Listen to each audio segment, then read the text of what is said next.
Hi guys, so this is episode 2 of our series and we're going to be talking about study tips for science subjects, so biology, chemistry and physics.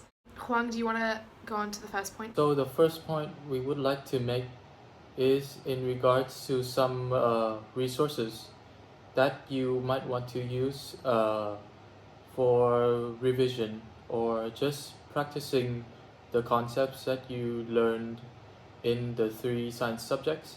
So the first website is Papa Cambridge, which is for the uh, which is the resources for your general past papers, um, for you to practice, but also for you to review, because they also have mark schemes for you to check your answers. And then the second website is Save My Exams. This website provides you with topic-specific practices that you might want to master for each subject. So I think they include physics, um, biology, chemistry, maths, and some literature or language subject as well. So, but the downside for this website is that um, it is it requires subscriptions, so you might have to consider buying it in order to use it. And then the third website that I want to mention is the website called Physics and Math Tutor. This website is completely free, but the downside is that they sometimes have bad mark schemes, and so it might affect like how you may answer a question or something like that. But it is completely free and for you to use. Yeah, uh, yeah, exactly. Those 3 websites are really, really good, and obviously there's other websites out there as well, but those are probably the top 3, and those are the top 3 that we used. The next part that we want to talk about is studying tips. And what I did when I was studying for science was I would go onto YouTube because I would learn better if someone was talking to me rather than me kind of doing it all by myself. So I would search, for example, biology and then the topic that I was doing, and it would come up with a 2-hour video explaining everything that you would need to know. And I would put it at 2 times the speed so it'd be faster, and it was really, really useful. I'll link some videos down below, and I'll also link the past paper websites that Huang was talking about down below, so it's easier for you guys to find. So yeah, I would just watch the YouTube videos and make notes going along, which I found really, really useful. And talking about notes, that brings me on to my next point, is talking about textbooks. Textbooks are really important for your learning, obviously, but what I used to do when I first started year 10 was I would just copy notes from the textbook word for word, and I thought I was really cool and really smart because I had so many notes. But in reality, it didn't help me at all, so definitely pinpoint points that you think are really important, such as graphs and formulas, especially for physics. Formulas are obviously really, really important. So I will show a video of how I would take notes in the next clip. But yeah, that's definitely something that I would recommend, just not copying the whole textbook like I did. Huang, do you have anything else to say about that point, or do you want me to move on? Yeah, I think you should move on. Okay. The next thing that I did was with binders, and I would have a binder for physics, a binder for chemistry, and for biology. And this really helped me to keep organized because, especially for biology, there was so many topics that at the start of the year I did actually just have one binder for all my sciences, which was okay, but there were too many papers to keep in one folder. So yeah, I would definitely recommend getting a binder for each of your science topics, biology, chemistry, physics, and going further into the organization kind of thing, I would also put in dividers for each topic, especially in biology, because as I said, biology, at least for me, was probably like the content was really, really heavy. So as I said, I used to put dividers in between each topic, and it didn't take that much time, and it saved me in the long run because I wouldn't have to flick back at the end to revise for end of topic tests. I would just have this topic, this topic, this topic. And the next point, the final point we have about studying tips is to review notes after class so that you can manage your time when your GCSEs, mocks, or end of topic tests do come up.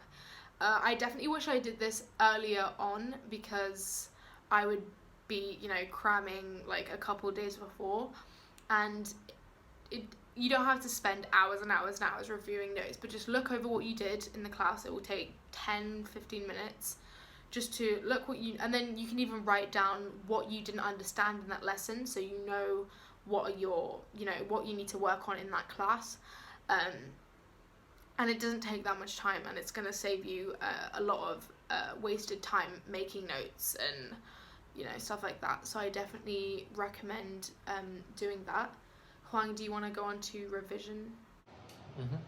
So moving on to our revision tips, and the first point is that I think all of you should identify your learning strengths. So in that I meant by maybe you are a visual learner or maybe a verbal learner.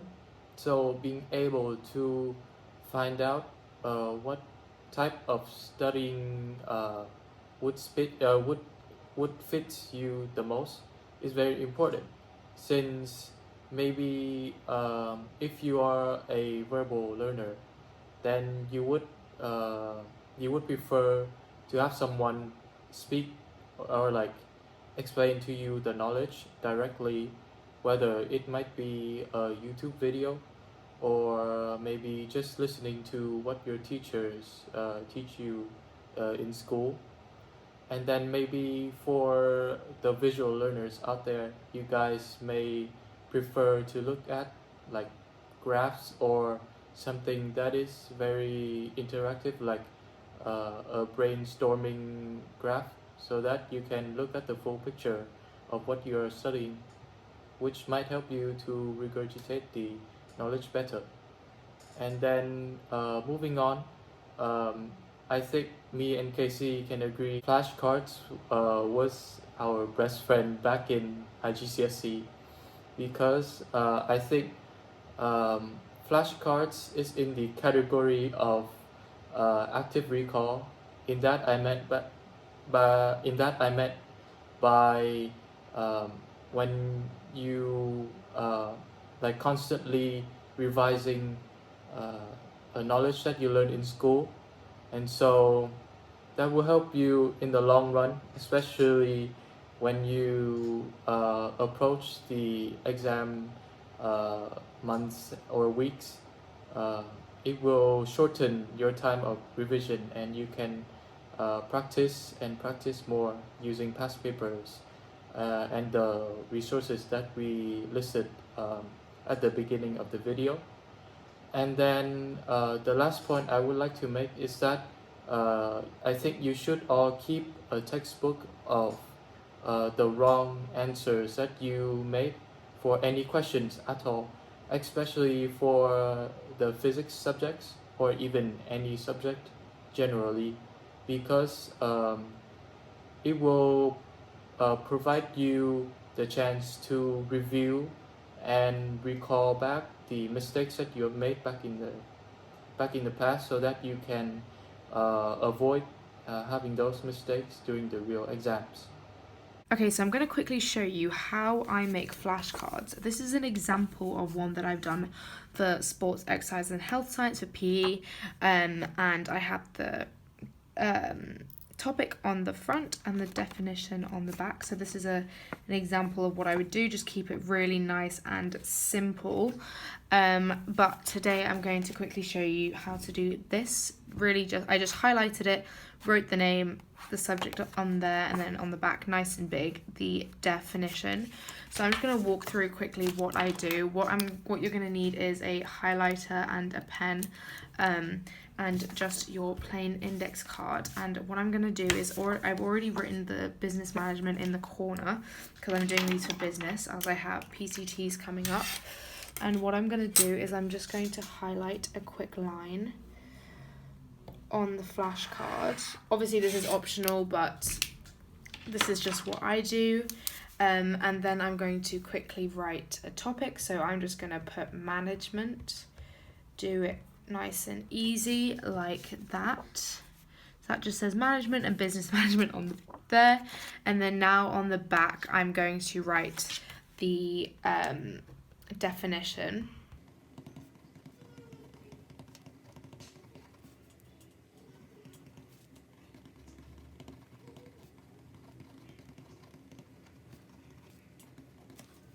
Okay, so I've just finished writing my flashcard for the topic management.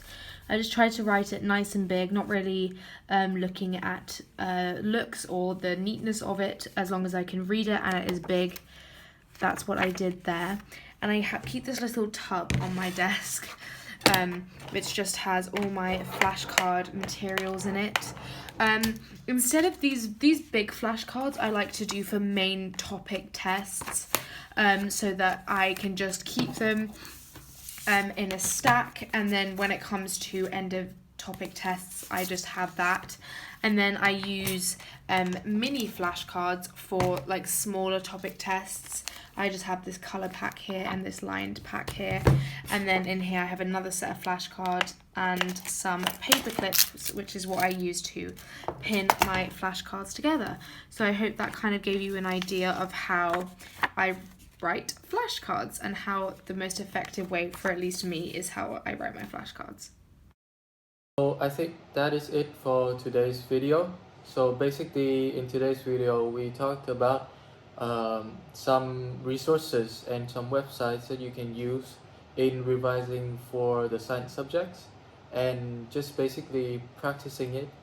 And then secondly, studying tips. So basically being organized and try to not like fully just focus on taking notes or reading just solely from textbooks.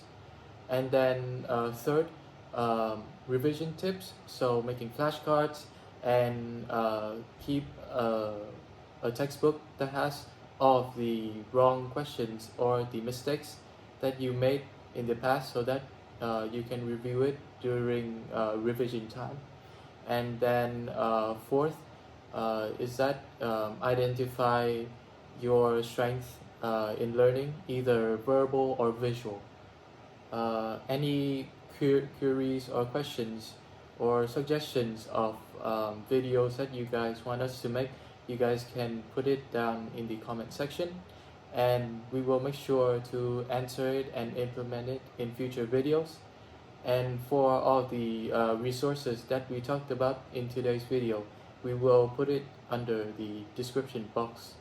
So thank you guys for watching this week's video, and we'll see you next week for another GCSE guide video. Thank you.